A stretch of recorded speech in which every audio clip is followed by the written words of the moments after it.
Once again, welcome to the Man Up session, the Black male teacher, his absence, and his impact. The presenter is Dr. Washington.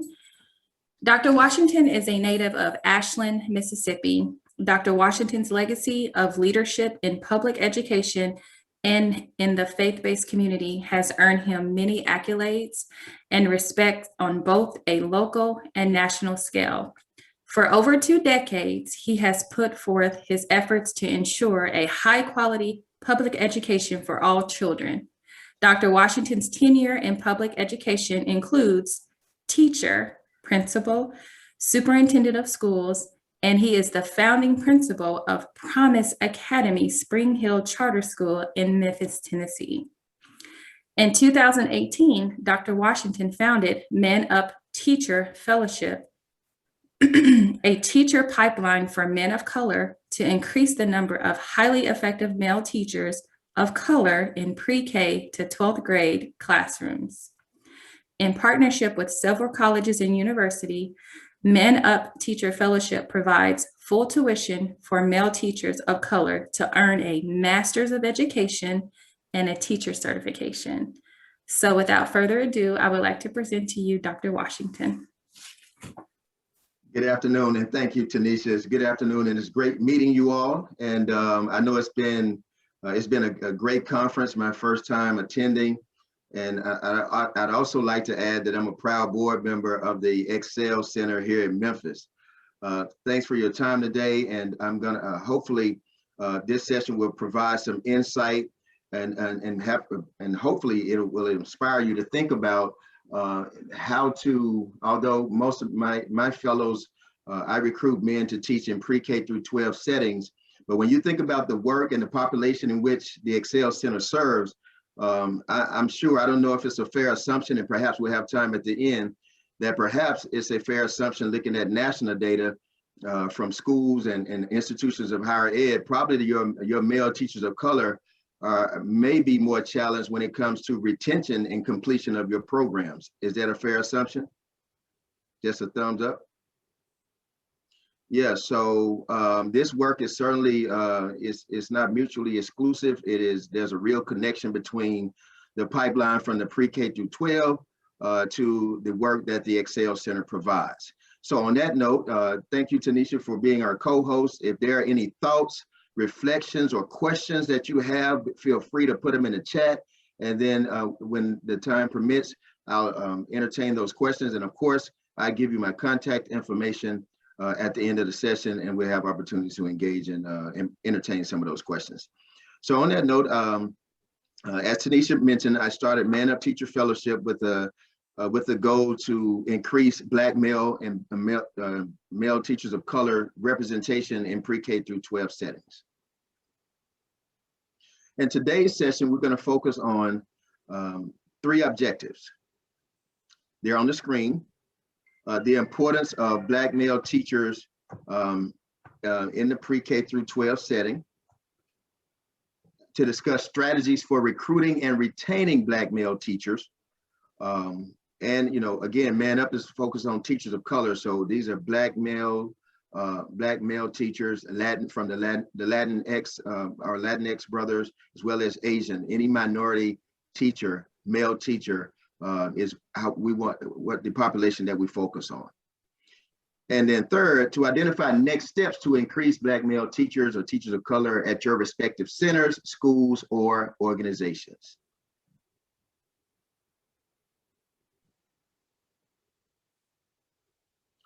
Here are 2 questions. Here's one question, actually, I want you to think about. I want you to reflect back on your K-12 experience. And I want you to drop your answers in the chat. How many Black male teachers did you have in your K-12 experience? How many Black male teachers did you have in your K-12 experience? 0, 0, none. That's typical. That is, wow. 10. Sam, wow. Sam, unmute. Where are you from? Well, I'm located in Springfield, Missouri now, but I went to high school and middle school, elementary in Tunica, Mississippi, and Memphis, Tennessee. So There you go. So Sam, are you also Miss Washington? Was your last name Washington? No, Oh, rather. I'm sorry.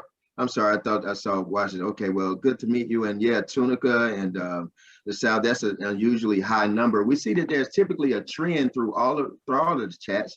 It's either, I've seen a majority of zeros. I've seen a number of ones. I think 10 so far is the highest number. And that is typical when I pose this question in most settings. It is pretty it's pretty it's commonly known now. It's a fact that is widely discussed, and it's particularly now with what's going on in our country as it relates to the social justice movement, the Black Lives Matter movement, the call for justice and equity in education. And when I pose this question, many folks, particularly teachers of color, are also taken back by the fact that many Black teachers and educators didn't have many Black male teachers in their own experience. It's a well-known fact now that only 2% of the teachers in this country are Black male educators. When you think about the implication of that, being in the richest country in the world and a world as diverse as ours, we believe, at Man Up, our mission, we believe, one, that's something that is not acceptable. And I have to share that when I initially started this organization, I had a number of conversations wondering, would we be able to recruit men into teaching? Most of our young boys, when you ask them K-5, what do you want to be? They want to be pro athletes. They want to be entertainers. Why? That's who they see, right? Or they want to be policemen. Why? That's who they see. We can't underestimate the power of a visual. It is difficult to aspire to become what you never see. And so we believe that contributes to this cycle. So the more we are represented in these spaces, the more likely we are to increase representation. That's our ultimate goal. Thank you for sharing in the chat.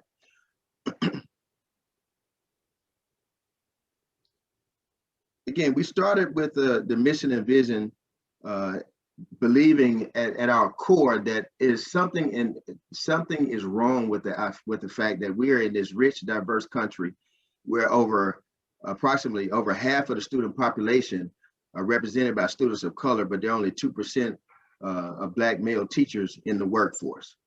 Man Up is here to change that, and we're always looking for partners and for those who can also join our collective voices to elevate and change the narrative about what great teachers look like and who should be teachers in the classroom. And while most of you all, perhaps even all of you all, it's safe to say, are working in Excel centers or leaders of Excel centers, I want you to think about, what could this possibly look like for recruiting male teachers of color to work in your prospective centers as well? Because it's also, if retention and success rate is a challenge for males of color, we know from research that it is certainly it's a proven fact that when students of all ages across all spectrums, they benefit from having a diverse teaching staff, particularly for males of color. So I want you to, as we matriculate through the PowerPoint, keep that in mind. Like, what does this mean for my particular work at the Excel Center?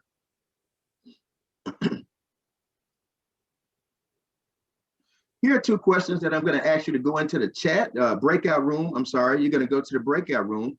I'm going to give you about 3 minutes. I want you to think about these questions, and I want let's see, Marlene, you're so attentive, you're so focused. Can I call on you to read these two questions for us, please? I'm an elementary teacher, y'all. Y'all got to bear with me. I'm that brother. It's the end of the day. Come on, Marlene, put that strong, courageous voice in the space for us. These are the two questions I want you to think about. Okay, number one, why do you think there are so few Black male teachers? And number two, what needs to happen to increase Black male teacher representation at your center, school, or organization? All right, thank you, Marlene. I appreciate that loud, strong, confident voice. And so as you think about these, think about your center, and think about for Black male or Latinx or males of color. Entertain these questions. You have 3 minutes to discuss in your breakout room. Thank you, Tanisha.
Hi, Tanisha, can you hear me?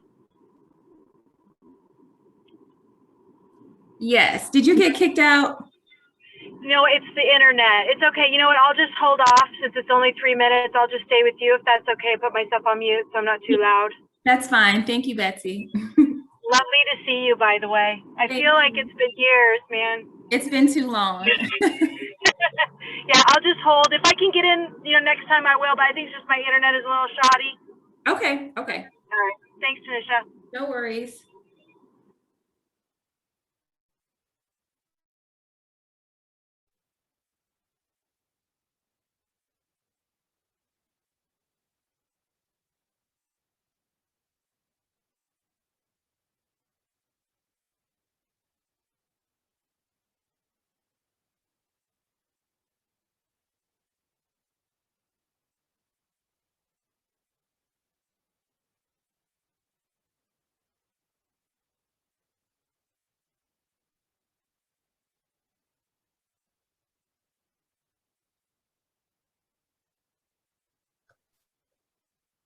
Joanne Johnson, I don't know why you kept kicking out. I apologize. I'll make sure you get in for the second breakout, okay? It's totally fine. Okay. Thank you. I'm sorry. No worries.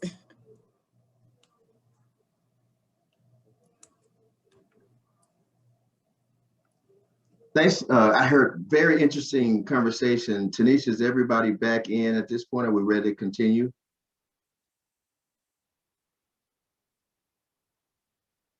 Yes, you can continue.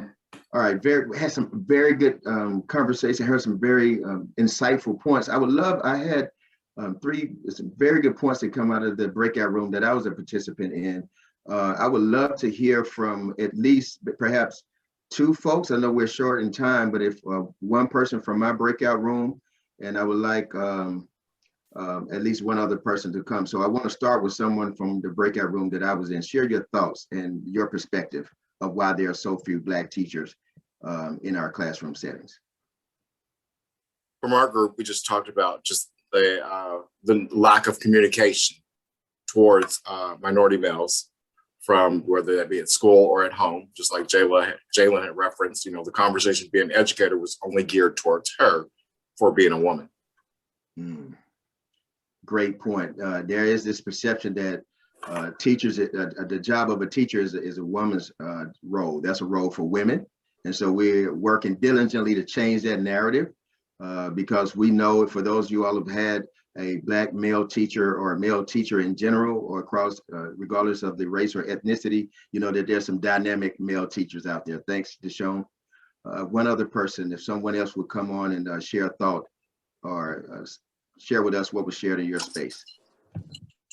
I remember when I was studying to be a teacher, I had that 4-month block of student teaching where basically I could earn any income, and I already had my youngest was already, or sorry, my oldest was already born at that point, and so I'm not sure if that might be another thing to deter males away from the profession, is that they have to block out those 4 months of student teaching where they're not going to earn any income for that time, for that period.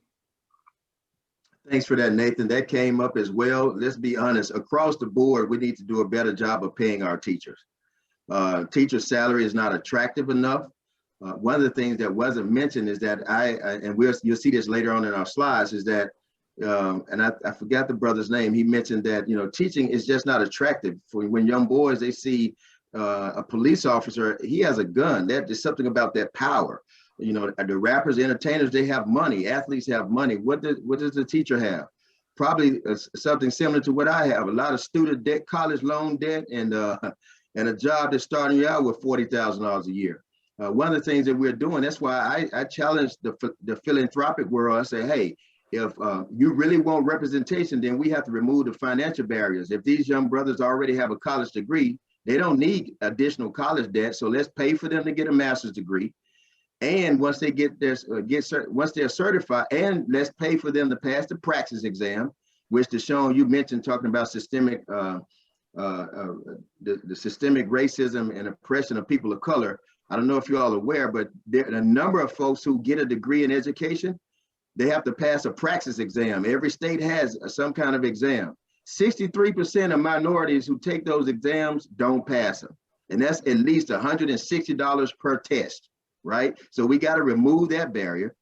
And then, for our guys, once they pass the praxis, I challenged the community one. I said, hey, let's increase the salary, and then Man Up is going to also, each year I'm going to kick in an extra $5,000. So if they come out of college with us, they come into Man Up, they're going to get a master's degree. They're going to get, if the school pays them $45,000, I'm going to kick in another $5,000, so that's $50,000. And so it's this simple. If we really believe that diversity is important and social justice and all of these things matter, you know what? I got a real simple solution. 3 words: write the check. We even do Cash App, Venmo, however you want to do it. It's that simple. I know I became a little bit uncouth with y'all, but I'm not going to be all completely politically correct. I'm already a little bit subdued with y'all. I'm telling you, like, what you see is what you get with me. I've been in politics before. It's not that. We can fix the problem. It is that simple. Thank you, Tanisha. I digress. I get on these soapboxes. Y'all pull me in, I know. You're welcome. I believe Malachi Carter has his hand raised. Malachi Carter, thank you. Yes. Malachi, let's see. Yes. Oh, where were y'all when I needed y'all? Okay, hey. Right. That's what I'm saying. I could have used some help getting my master's degree and tuition paid and everything, and almost went to a program but I was I wanted to stay home because I didn't want to pay. We don't get that kind of treatment up here in the Midwest. I'm from Indianapolis.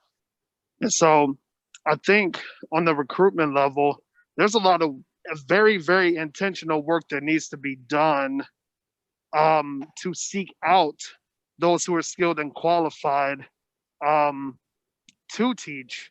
So going to the recruitment sessions at the HBCUs and at places that honestly people are scared to go.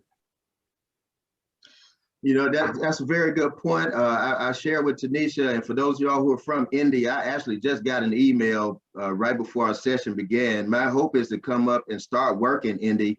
I have one charter school up there that's trying to figure out how to make it happen. But you're right, you have to be intentional about it. And there have been other attempts to do this work, and I am aware of the time, Tanisha, I'm watching. I see you looking at the wall. I know us, right? When you look, in the South, and everybody may not know this, but in the South, this is the Bible Belt, right? And so if you're in a church and people looking up and looking around, they're not looking for Jesus. They're looking at the clock to remind the person who's preaching, look, it's time to wrap this up. All right, so I got you, Tanisha, but check this out. So there have been other attempts at this, and let's be honest, I'm like, they say in many funders, they're like, why hasn't this worked before? I'm like, okay, so you send typically, so in many cases, they sent young white females out to recruit Black men to teach. It helps when you have a relative story, somebody who can relate to where these brothers are. You got to be willing to go to the barbershop, wherever the brothers are hanging out, and say, hey, some of my best teachers I met, I got a dynamic young brother who was with a college degree, was working at AutoZone. He was an honest living, but hey, we need to get you certified. He's knocking it out the park and earning at least $3,000 extra in addition to Man Up each year because he's meeting his student achievement goals. All right, Dr. Washington, I have can I filter questions now, or do you want me to keep those to the end? Okay, I tell you what, let's try to, I want you to, let's move forward because I'm concerned. I'm gonna try to get to the end and then we'll probably have to come back to some of those questions. Okay. But keep dropping them in the chat, please. So here's some statistics I want you to consider. And we know that 2% of the teachers are males of color, but here's a study that was recently done, I think in 2019, where it showed having one Black teacher in 3rd through 5th grade reduced students' probability of dropping out by 29%. And for Black boys, in particular those in high poverty, it decreased their likelihood of dropping out by 39%. So if you look at the reverse of that, they're less likely to have to come to the Excel Center if they have representation of teachers who look like them early on. Here's where another study can happen. For the centers that are struggling to either once young men of color enroll in Excel Center to make sure that they finish, let's put more Black males in front of them. We also provide mentoring and coaching. I know that the Excel Center, I don't know if it's a model for everyone, but having life coaches, someone that these brothers can go to and unpack with without feeling like they're going to be judged. Here are 2 additional data points that I'd like to point out. Again, it's, this, and when you look at this data, it's out. The other powerful part as a trained elementary teacher is that these studies did not measure the teacher's ability to teach. These studies didn't look at these individuals' content knowledge. It didn't look at their ability to be able to, plan and execute high-level, rigorous lessons. It just simply looked at their presence and how that had an impact. But for our fellows, I say, listen, we're not going to pay for you just to be at the job. It's not about just increasing representation, but you have to be an excellent teacher for a number of reasons. Deshaun, I can hear that coming out of you earlier. Look, it's not enough just to show up at the game, but you gotta be one that's leading the way, right? We're looking for MVP candidates, because one thing that I've also noticed, when you look like me and lead organizations like this, there are also inequities of funding when it comes to nonprofit organizations that are run by Black and brown people. I have to scrape for every dime. Like, I mean, nobody's out. People are marching and holding up the signs, but it's not like folks are just running to organizations like this saying, hey, we'll write the check, right? So that's why I'm challenging folks to say, look, if you can pay for them to get a degree, pay for them to go to college to play football, when only 1% is going to go pro, every city should have at least 10 full scholarships to any university for Black and brown young brothers who graduate from high school to get a college degree. Bottom line, drop the mic, I'm walking back, I step back. That's all you got to do. That's how we have to fix that problem. Here we go. So I have an article, and I know that everyone had an opportunity to read this article. And so, yeah, thank you, Jayla, for being honest. Yeah, I see that. Appreciate it. I see the Noop down there, Mr. Durham. I think that's a Noop sign. I see you down there. I see that. Yeah, I know. Thank you. I know you had, if you did or didn't have an opportunity to read the article, we can continue the discussion that we've had before, or right here, we can entertain more questions. I give y'all that option. So the article was it was an opinion piece, but it was a research study by Kimberly Underwood that interviewed teachers of color and looked at some of the processes and strategies that it would require for us to change this. What we believe is it's mission work, right? And in order to change this data, increase the representation, there are steps that were mentioned in the article that can be done. So we can stop here and go into the breakout room, and you can just give me a thumbs up or a chat, however you want to do it, or I can entertain questions at this particular point. Tanisha, can you see what folks are doing? What would you rather do? Would you rather, for me, are there other questions I need to answer? If you could, attendees, if you could give me some feedback in the chat, let me know. Don't leave me hanging. What would you like to do? You want to go on breakouts, or you want Dr. Washington to answer questions? All right, I got questions. Questions. All right, cool. All right, let's go then. So the first question, I want to go in order because I don't want someone to feel left out. The very first question that I saw was, and how many fees are associated with processing your teaching license? How many fees? Mm-hmm. Okay, so it depends on where you enter, of where you begin. So if you're talking about someone who's leaving high school, going the traditional path, you got to consider 4 years of college. Then it depends on how you're wanting to, okay, that was a rhetorical question. So, sorry, I didn't see that was a rhetorical. I was getting ready to break it down for you. I know all the lanes and paths. All right, appreciate that. Somebody else come at me. What's the next question, Tanisha? That was all that was in the chat. It can be an open discussion right now. All right, let's do that. I have one, Dr. Washington. This is Candace from Memphis. Whoop, whoop, team Memphis. What's up, Candace? How you doing? Hey, look, y'all, look, we got, I don't want to make anybody mad, but I tell y'all, we Candace, she a rock star. I just put it out there like that. What's up, Candace? So it's a comment and question. We were talking about in our room, because I got several staff members in here. Is there anything like legislatively that you all can put in legislation that like teachers don't have to have a license? Because somebody on here made a good point that, you know, college is very expensive, and a lot of time you can find a Black male or just a person in general that has a degree. And, you know, you go to college, you major in something, and then you get in life and you realize, that's not what I really want to do. And you find yourself not wanting to go back to college to get more in debt. So I feel like as a teacher, if someone has a college degree, that they should just let them be able to teach. And then each state should have, or school district should have, some type of teacher education program to just teach the basics, the techniques of teaching. Because as long as you have a degree, we can teach you the other stuff, how to classroom management and how to run a classroom. And I think we would get more Black male teachers. Maybe that was something in legislation.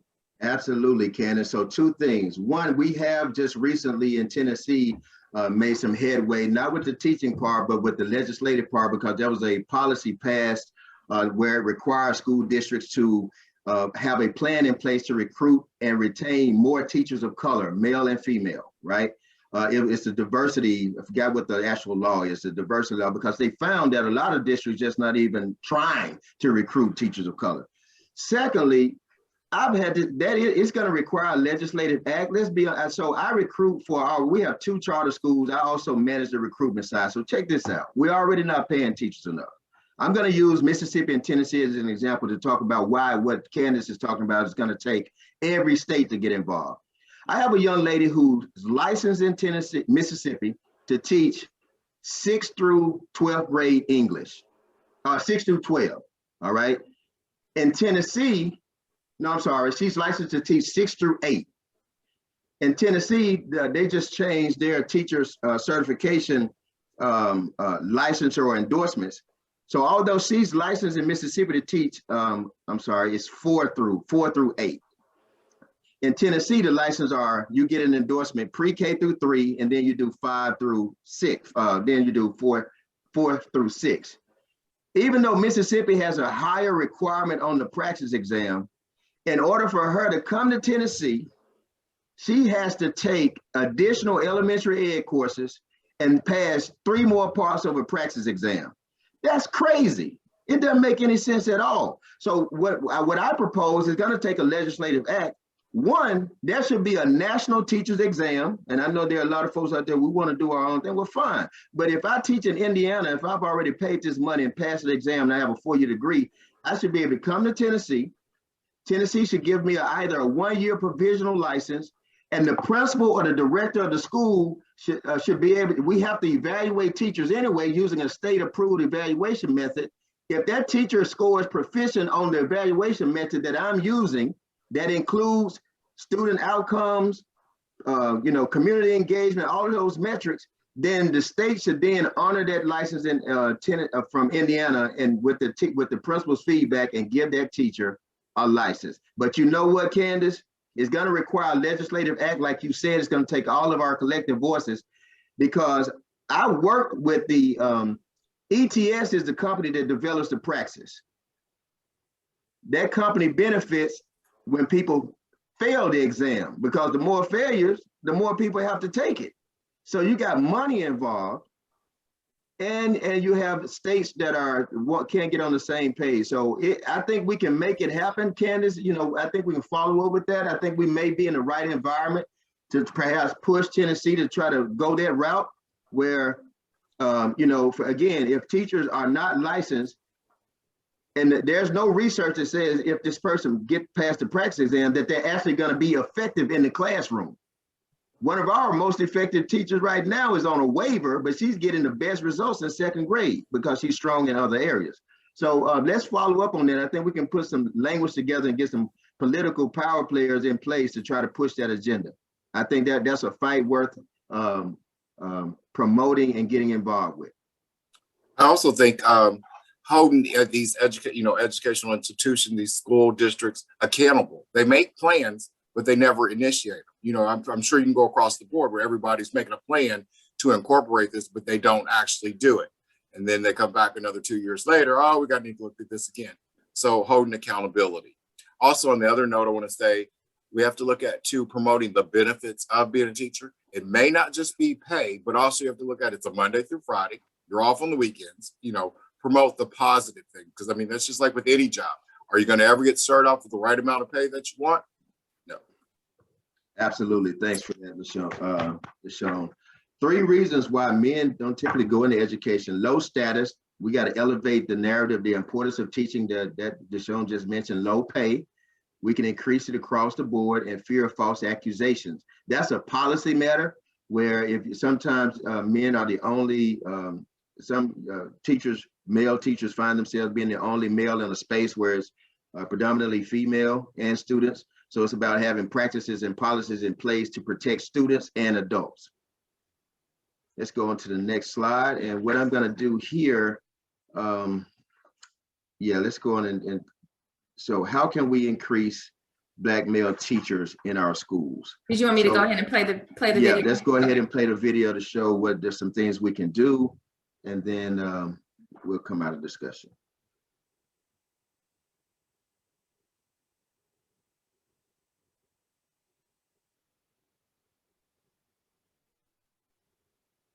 Can you, are you all hearing the sound? Okay, let's get the sound. Responsibility beyond the responsibility. Can you roll it back for me? There is a immense shortage of Black males call to action. And many times before when I was in, I've said many times before when I was in advertising, we use the term call to action. And that's what Man Up is. It's a call to action to men, to a responsibility beyond the responsibility of their family. There is a immense shortage of Black male teachers across America. There are only 2% of Black males that make up the teacher population, and I felt like I had to be a remedy to that, I guess you could say, by doing my own part, picking up the profession. Man Up gives me the opportunity to get certified and licensed and puts me in a position to do this for the rest of my life. It gave me the safety net, the support system, and the camaraderie of brotherhood to kind of encourage me and be the support system that you need in a tough profession where it's very limited male figures. It is a lighthouse for those who are wavering in the teaching profession, especially Black men who started who think they want to stop. And I'd say that's the gift that's in it. There are many other men like me who want to have a direct impact, a frontline, hands-on approach to help our children. And teaching, provides that opportunity. Well, as I said, Man Up, I think it's a movement to where the more that other men hear about this, I think you're going to find more and more men who are going to take advantage of this awesome opportunity. This is not a 9 to 5. This is a 24/7 kind of a job. And being so, you have to be ready to be whatever these children need. I think being a positive role model of a male being in the classroom is very rare. I've only had one male teacher. You're agreeing to accept a dire mission. And that dire mission, that serious thing that you're accepting, is other lives in your hands. Man Up Teach, it is going to make the difference. So whoever's stepping foot into Man Up, I would say the mission you accept is not to be taken lighthearted. But you will have support. You will have like-minded individuals who want to see you be successful. And you will also have all the tools necessary to be able to complete your mission. I just love the level of professionalism. I love the character and the integrity of the men that I've been working with so far. I love the fact that people just do what they say they're going to do when they're going to do it. I love the vision, and I love the relentless pursuit of that vision. Now, the only thing that's on you is to really give that 100%. You can't tiptoe with this. You have to go 100% in. You have to be willing to be there after school. You have to be willing to be there before school. You have to be willing to be what that scholar needs in order to be their best. And by them being their best, you're going to push yourself to your best. The one thing I've always said is that the Bible tells us that greater love hath no man, that he give up his life for his friends. And you don't necessarily have to die to give up your life for something. When you give little pieces of your time, you're giving little pieces of your life. And Man Up, I think, is a movement to help us give our lives for children.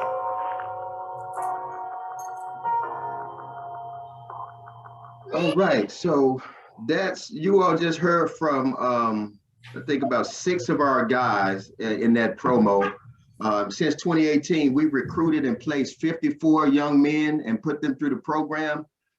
Just here in the city of Memphis, we have conversations with 18 cities, Indy being one of them.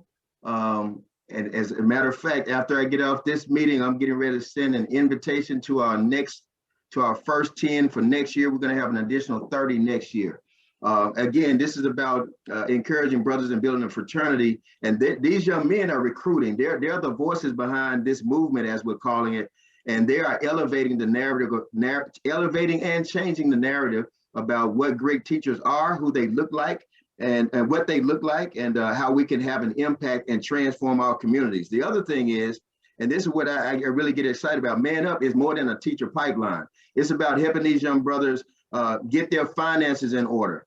It's about what does it mean to be a father as a Black male? What does it mean to be to make sure that, to see yourself as a change agent? What are you going to do with the money that you are making? How can we invest that funding? So it's a whole myriad of things to help develop the whole man. Let's roll through, Tanisha. I know I'm rolling on time here. Let's go over to the slide. Let's see. Tell you what, you just keep clicking until I say stop.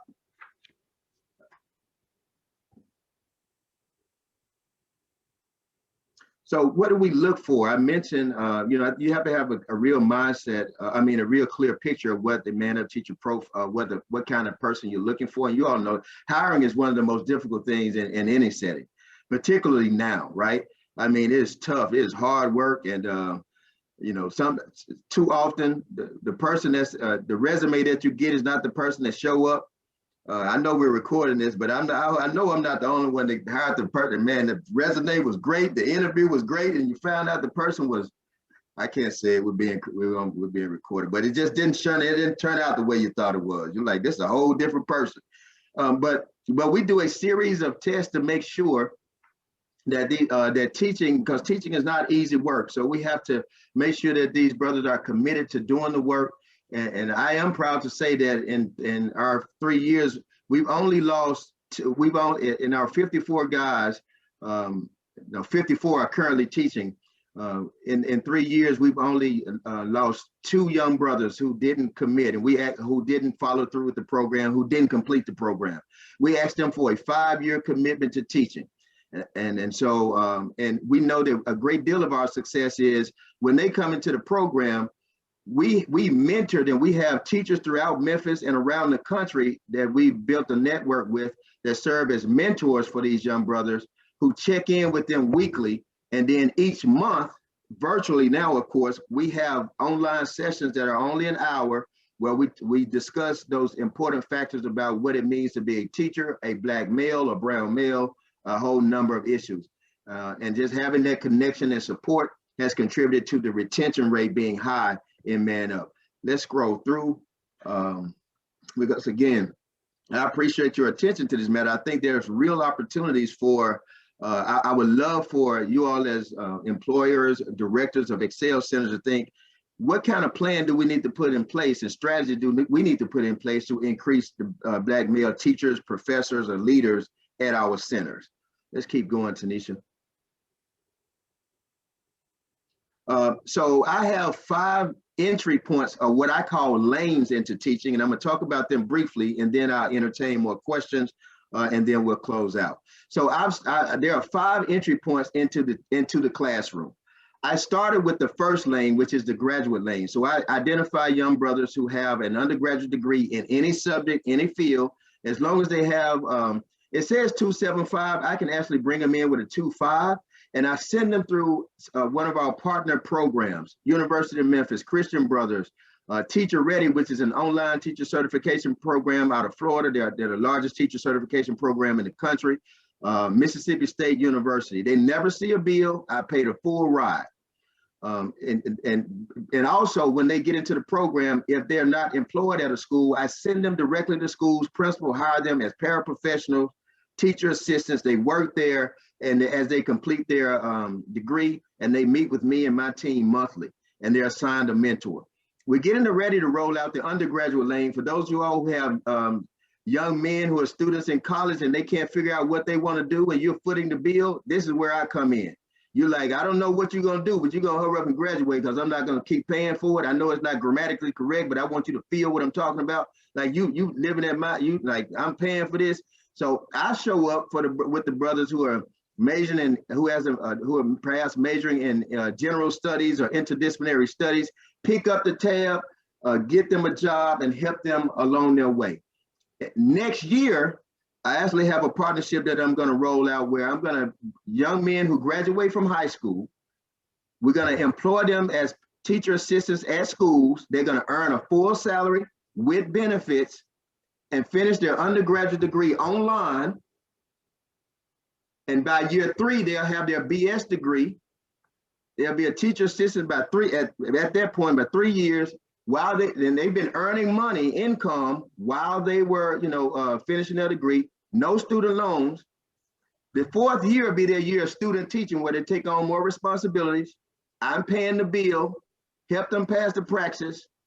Year 4, they've been a teacher assistant. Now they're 20, 21, 22. We're going to employ them as full-time teachers. And that undergraduate degree is only going to cost me $7,000. They'll never see a bill. Can't beat it. Then high school, teach second, and then finally the reverse. I'll stop after this one.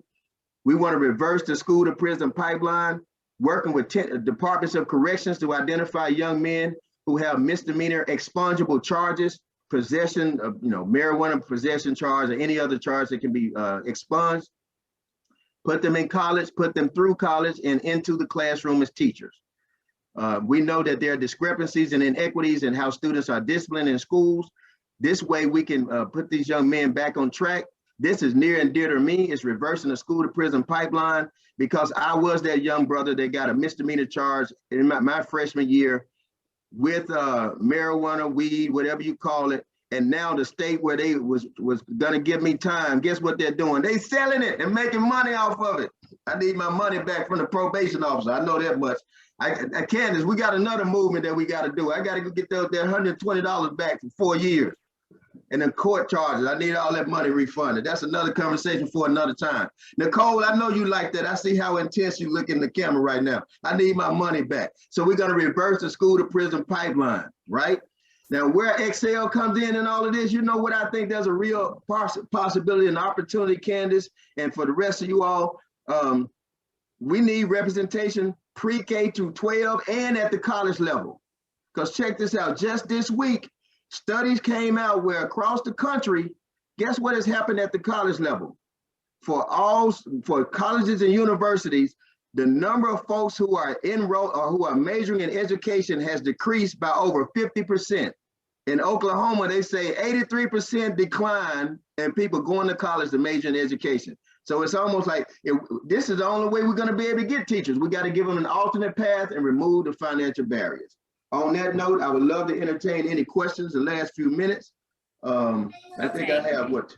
We have 2 minutes. So there was a question asked in the chat. As a person in a hiring capacity, in addition to intentionally in recruiting, what's something I should keep in mind when looking for more Black and brown male teachers?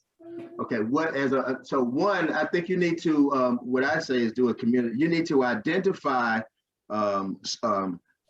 potential pipeline partners, those colleges, universities, nonprofits in the city, other nonprofits that may be already working with males of color in some capacity.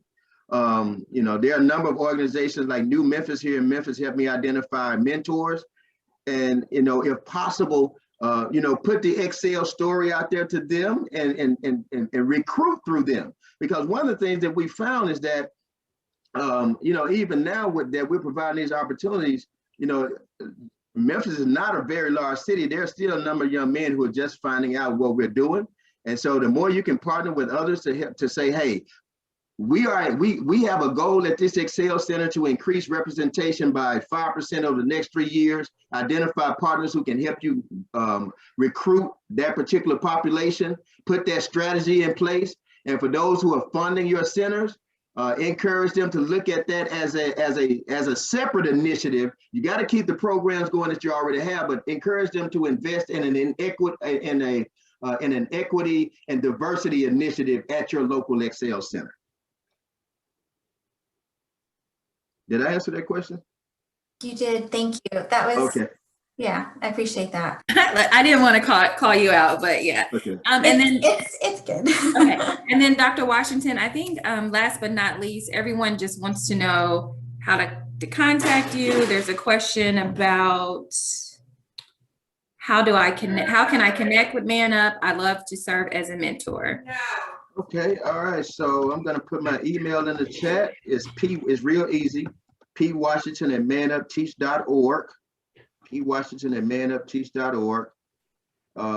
Shoot me an email. We can arrange some time to talk, connect, brainstorm. You interested in serving as a mentor, whatever, you know, I'm more than, you know, having been in education for over 2 decades, and I tell my guys this, I only have one mission, and that's to help you all succeed as educators. You know, I'm a 4th generation educator. My great grandfather, born in 1860, born a slave, became literate, became a proficient in math, and he stayed behind at the end of the day to teach others how to read and math. I believe he did that because he saw Man Up, and my commitment is to make sure that the next generation of educators look like me. And you don't have to, I'm in it for that mission. This is my calling, my movement, and let's make it happen. It's imperative that we make it happen. The more representation we have, the more successful the Excel Center will be, the more, you know, we got a lot that we're trying to fix in our country, and the best country we can do that when we include more people, right? So hit me up on my email. I appreciate the work that you all are doing. And, you know, I'm a country boy. I'm from the South. I don't have to know you. I got all the love in the world for each of you, just meeting you. Anything I can do to help, be a part of what you want to do, hit me up. It's Dr. Washington or /P-Dub from the Dirty if you're talking to folks from Mississippi.